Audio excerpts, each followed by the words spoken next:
Hay infinidad de buenas películas en este mundo. Cada día salen unas cuantas. Y bueno, no te voy a mentir, la mayoría, así como la mayoría de cosas nuevas que salen al mundo diariamente, no vale mucho la pena. Por eso no sabemos ni que existen. Está raro, ¿no? Saber cómo miles de cosas nos pasan por encima de la cabeza.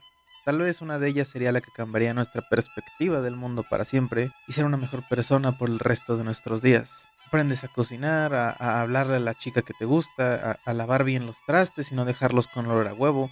Y de una vez por todas podrás descubrir cómo se juega este maldito nivel en el Mario Galaxy para Switch. Porque nada más no me lo puedo pasar. Y todos los días esa estrella me atormenta. En serio, no puedo dormir por esa maldita estrella de porquería. Lo triste es que nada más es una. O sea, literalmente ese mundo de una estrella es lo único que se interpone en mi camino de pasarme el Super Mario Galaxy al 100%. Pero creo que ya estoy divagando un poco. Para variar, ya sé.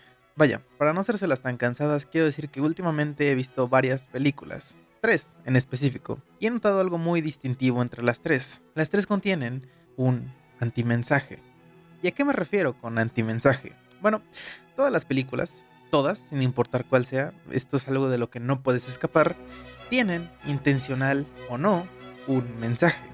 Un discurso que quieren dar al público mientras cuentan su historia. La mayoría de mensajes no tienen que ser pro algo, claro está, pero muchas veces se sostienen por su propio peso. Por ejemplo, yo puedo hacer una película de que me gustan mucho los chilaquiles verdes con pollo y mi discurso parte de mí mismo.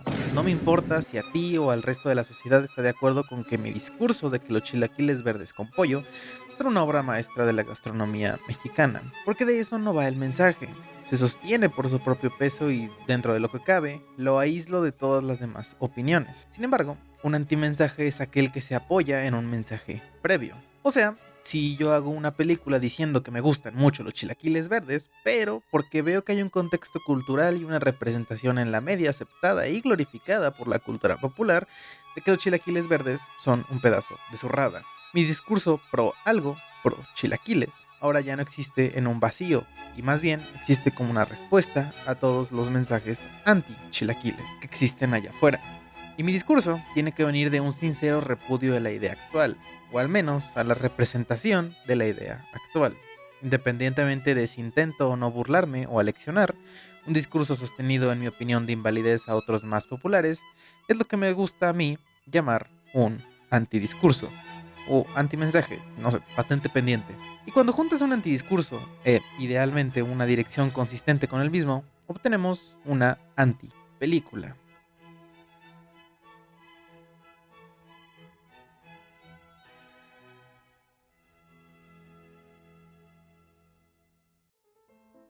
Y tres películas me han gustado mucho sobre cómo un antidiscurso puede o no funcionar. Estas tres películas, aunque similares, creo tienen diferencias clave que las pueden hacer variar mucho en calidad, al menos en mi opinión. Y creo que es bueno analizar este tipo de antimensajes para saber qué aspectos son los que pueden separar una crítica a un cierto mensaje, una respuesta hecha con odio, o caer un poco en la caricaturización del mensaje que estamos haciendo.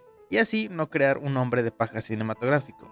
O sea, para no pelearnos con las nubes en nuestras películas. No queremos ser usuarios de Twitter con lo que pasó con la película de Mario, ¿verdad? O sea, pues, míralos, los pobres pendejos peleándose con nadie. ¿Y sabes qué es lo peor? Que como que perdieron. Funny Games, una película de 1997, Blue Ruin, una película del 2013, y Sin Novedad en el Frente, una película del 2022. Y tú me dirás, oye, Coffee, no mames, pinches películas bien random. O sea, sí quiero ver tu análisis por tu voz viril y tu edición digna de las películas de Avengers, pero pues no mames, ¿dónde las veo? Y ahí sí yo no te puedo ayudar. Lo que sí te puedo decir es que definitivamente no las vas a encontrar en un link en la descripción con el nuevo y grandioso Patreon de Softcore. Y definitivamente ahí no vas a encontrar unos links totalmente gratuitos a unos archivos que te juro por Dios no son las tres películas de las que vamos a hablar hoy. Además de que no vas a encontrar un link a la mejor página de distribución de películas que he encontrado en mi vida, por si no quieres tener que descargarlas. O sea, ahí estoy seguro de que no vas a encontrar nada, y eso se los prometo. Entonces, no sé, Netflix tal vez. Y en un pequeño paréntesis, el Patreon no está activado aún. Probablemente no lo esté en un rato hasta que piense en buenas recompensas y me arme una estructura chida para incentivar a la gente, ¿no? Así que por lo mientras está totalmente abierto al público. Y eso sí, quiero dejar en claro, nunca será obligatorio dar un solo centavo para acceder a mis videos principales, completos y hechos con mucho amor. El Patreon será una opción totalmente opcional. Ahora sí, sin más antelaciones, podemos comenzar. Funny Games. Funny Games es una película muy especial. Realmente son dos películas, pero de eso hablamos al rato. Hecha por este señor. No te preocupes, no está enojado contigo. Así es ese güey, ¿sabes? Michael Haneke es un tipo al que no le gustan muchas cosas. Y en el año del 97, habiendo vivido el mayor boom de las películas slasher y de acción, viendo cómo la violencia era usada en la mayoría de películas comerciales y palomiteras para causar entretenimiento y diversión en los espectadores. Así que harto de esta atrocidad, Haneke produjo la primera anti-película de la que vamos a hablar el día de hoy, teniendo como mensaje principal la anti-violencia.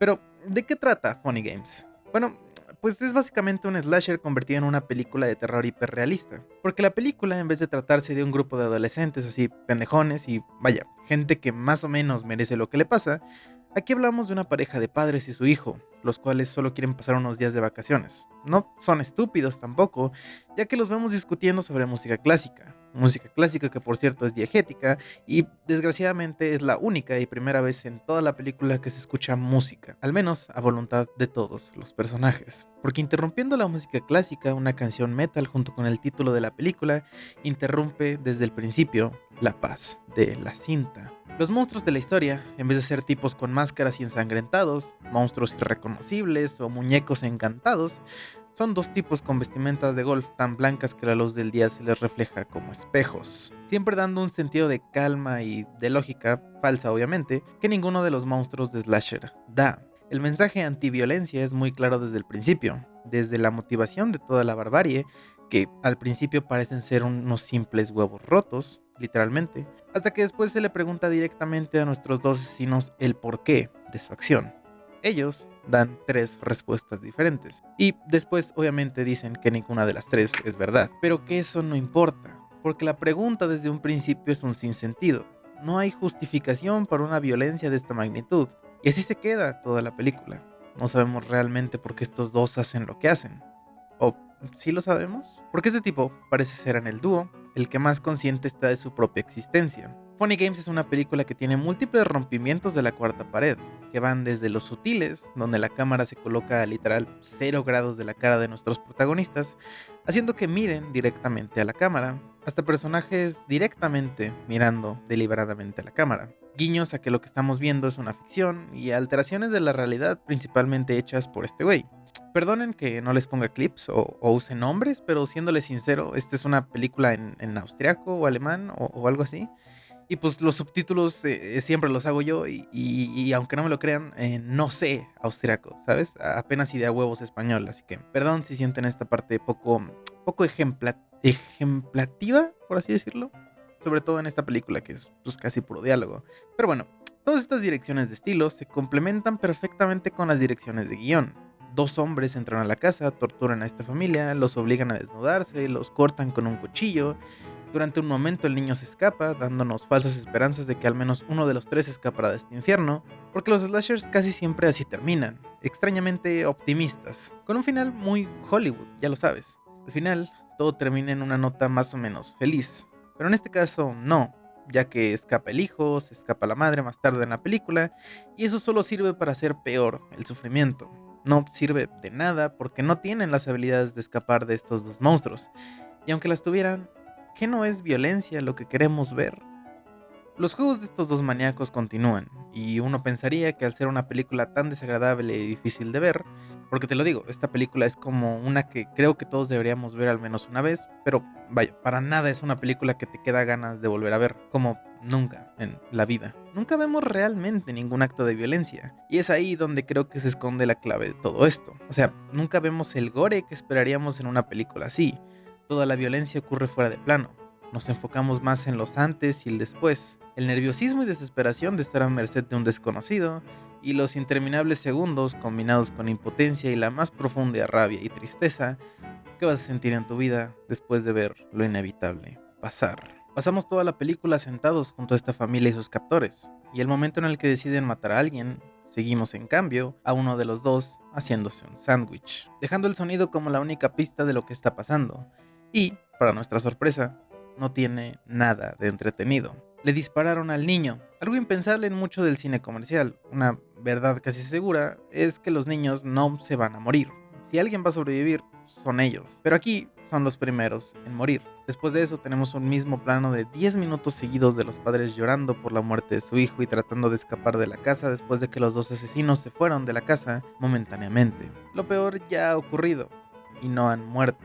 Todos mueren al final, claro. Y lo último que vemos en la película es a los dos monstruos repetir el ciclo que acaban de hacer. Después de discutir sobre la ficción y la realidad, las barreras entre una y la otra, y cómo, al final, las dos están conectadas. Lo queramos o no, al final la ficción termina por afectar el mundo real. Y el mundo real es tan ficción como para la ficción es el mundo real.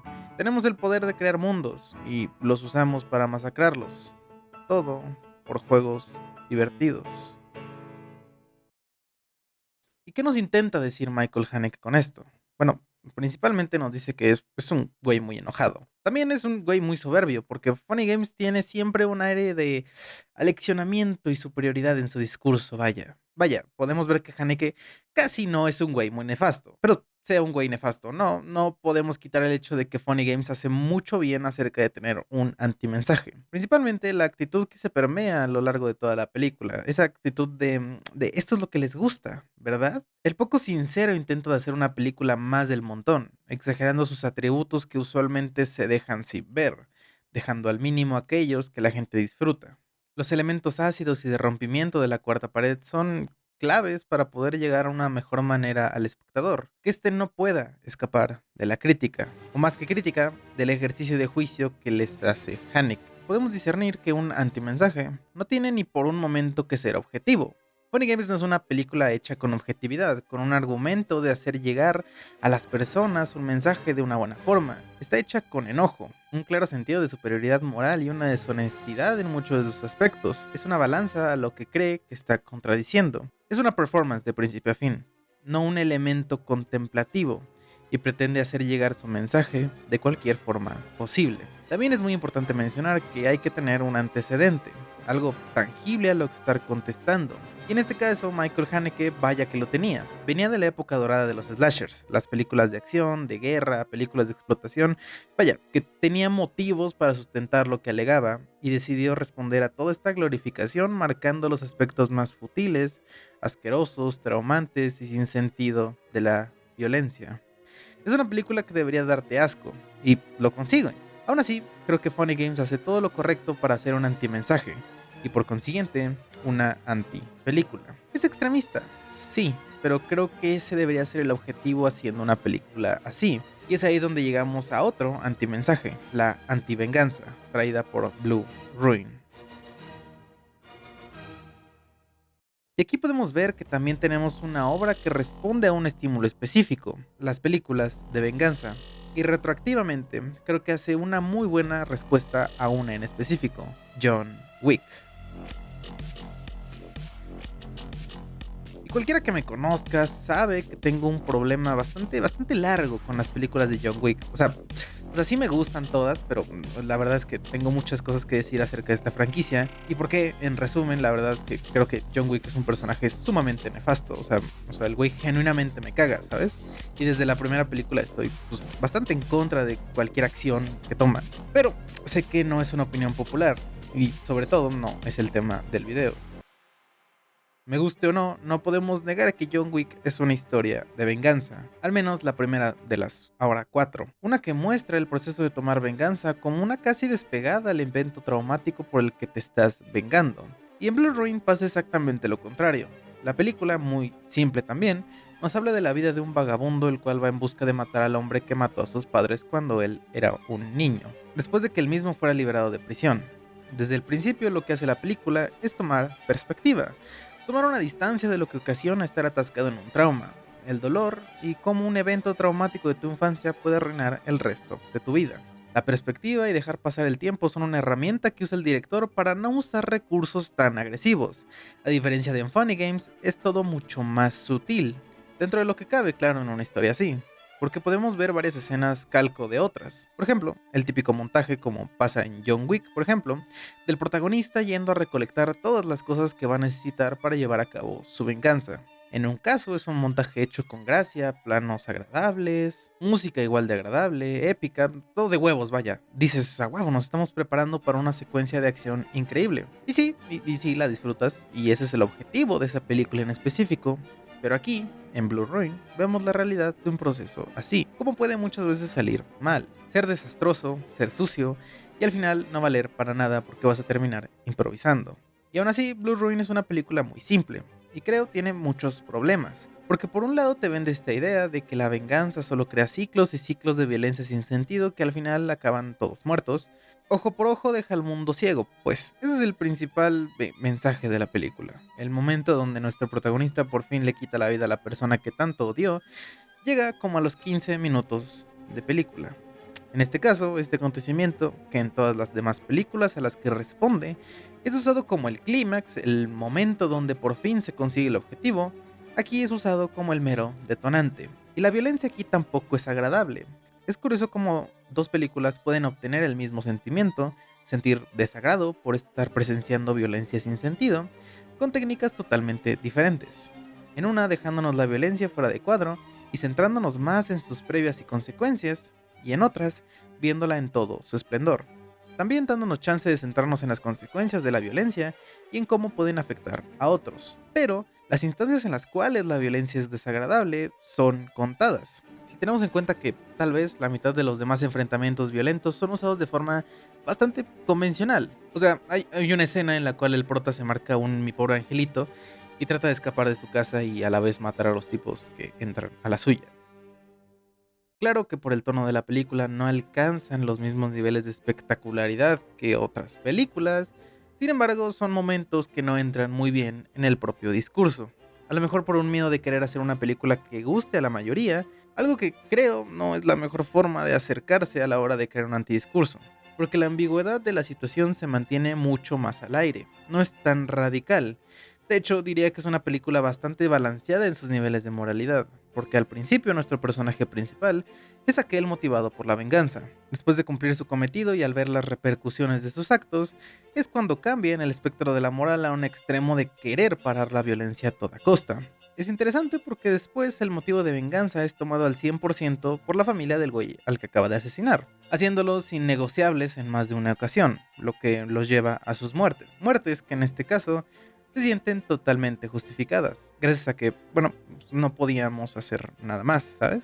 Lo que contradice obviamente el punto de violencia sin sentido y sin razón que estábamos tratando de tejer. También el hecho de hacer a la otra familia los malos malísimos, al menos a mi parecer es algo poco necesario. Digo, teniendo en cuenta que se supone que nuestro protagonista es ya alguien sumamente nefasto, no creo que hacerlo sostener el mango del argumento moral en la historia sirva para nada más que justificar y hacernos empatizar con él. La venganza es mala, mata el alma y la envenena. Esa es la reflexión final que nos da esta película. Una película que es muy corta y que, en mi opinión, es simplista y reduccionista muchas veces en los peores aspectos al tratar un tema tan complicado. Trata de tirar hacia ambos lados y al final creo que se queda igual. Es por eso que digo que un antimensaje, al menos en mi opinión, no debería ser mediado, debería ser más radical. O terminas con una película bastante tibia. Blue Ruin es una película simple, con una idea simple y una ejecución, a veces bastante a su pesar, más simple aún. Ese es su mayor pecado, ser muy simple y poco densa. Y sobre todo, muy poco decisiva en el mensaje que quiere dar. Porque la venganza es mala es un discurso que te pueden dar muchas películas. Creo que no es la primera vez que un discurso así se da.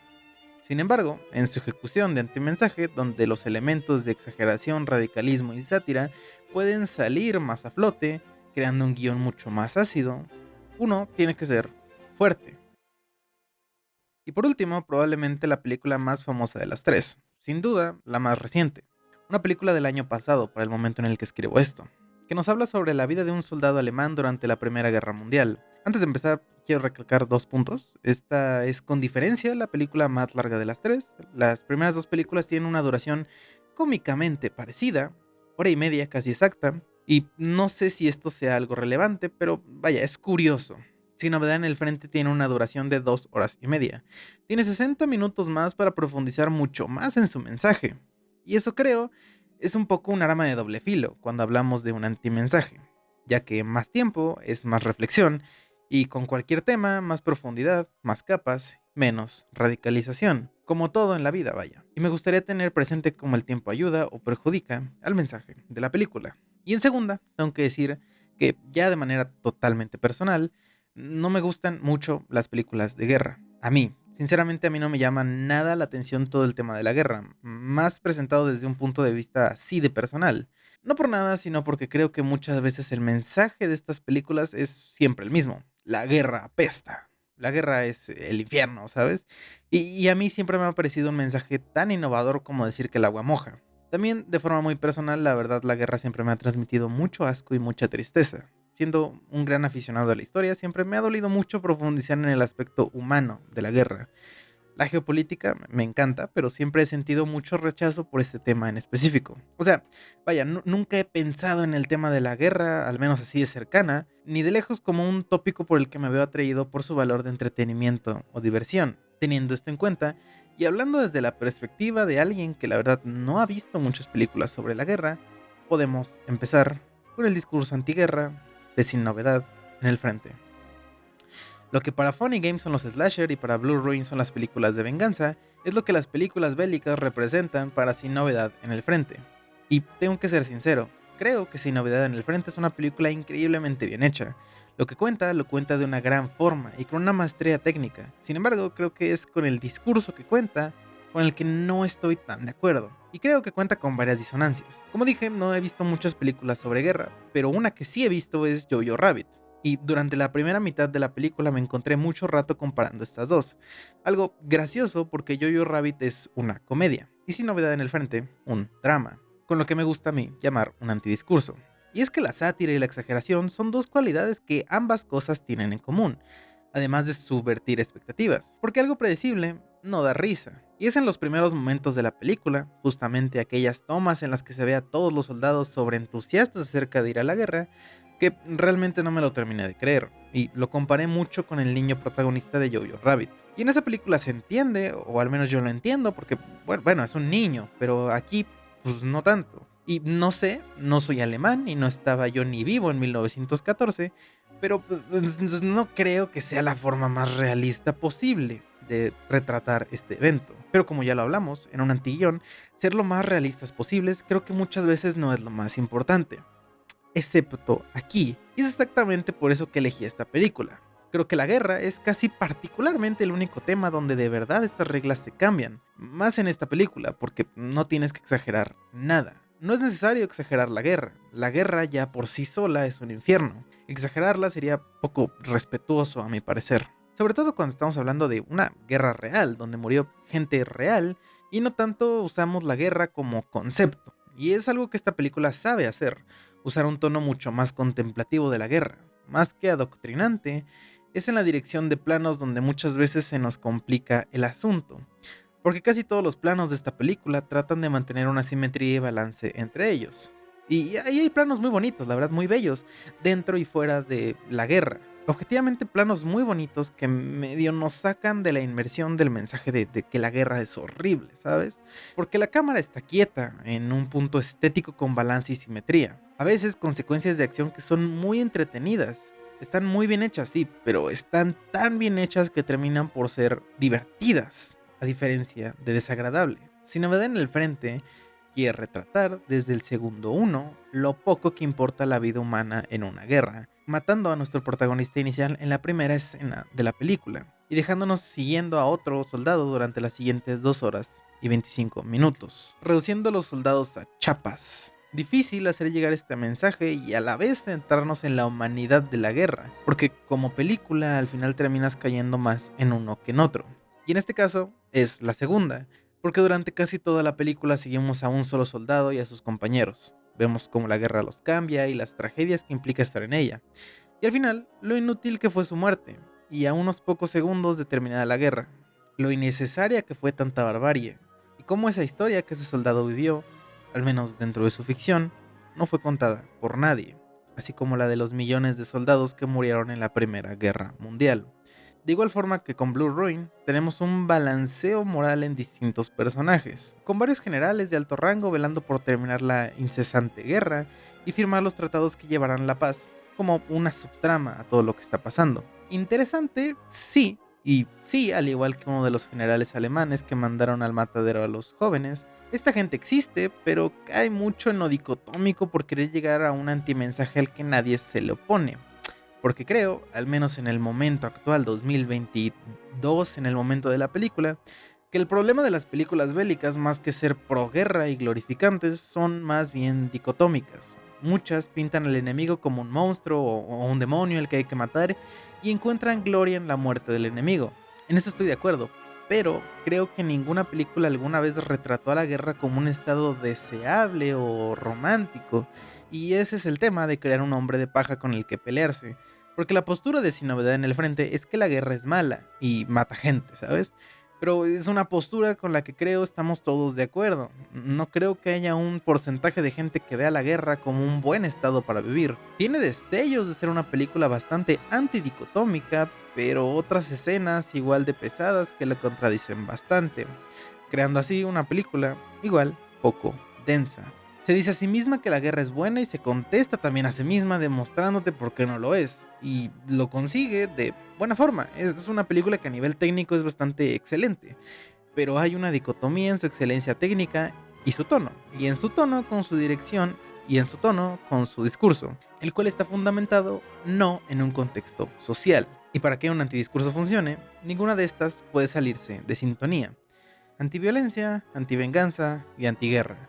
Enojada y desarmoniosa, tímida y poco contundente, o reflexiva y redundante, es muy difícil hacer una, pero ya sea para mejor o para peor, son todas anti-películas.